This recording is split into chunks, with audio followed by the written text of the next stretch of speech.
We're live. Yoel Romero was on the Joe Rogan Experience along with Joey Diaz, serving as a translator of some sort.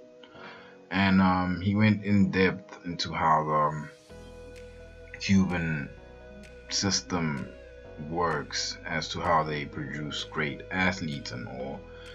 Being that Cuba is such a small country, yet you can name at least two top athletes in any sports from Cuba that anywhere around the world.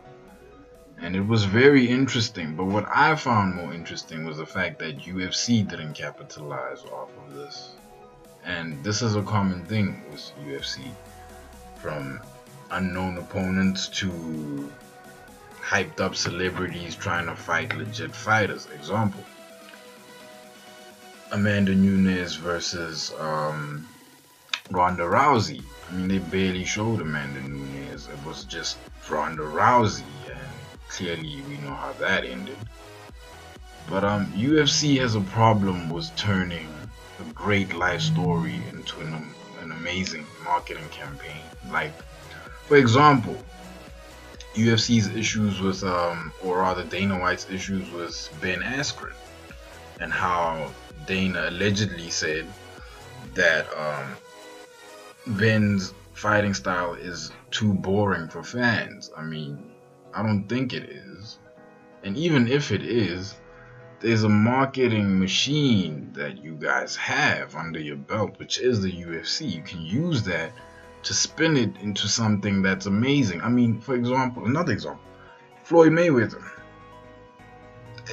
His boxing matches aren't the most entertaining, but he manages to get what, 1 million, 2, 3 million pay-per-views per fight. It's impressive. So why can't UFC build superstars out of their life stories and their own talents using their marketing machine?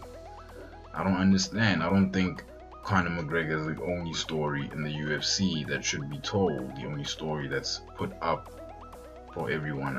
The UFC is clearly not using the content that they have on standby, like Yoel Romero's life story. I mean, if you hear what he said about the Cuban teams or the Cuban sports system, it's really interesting. And his whole journey from becoming a straight up wrestler to an MMA fighter, it's a fascinating story.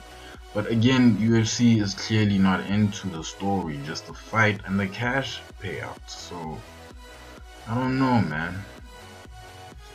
It's time for UFC to shape up their marketing division. Let me know what you guys think. Like, comment, subscribe, and I'm out.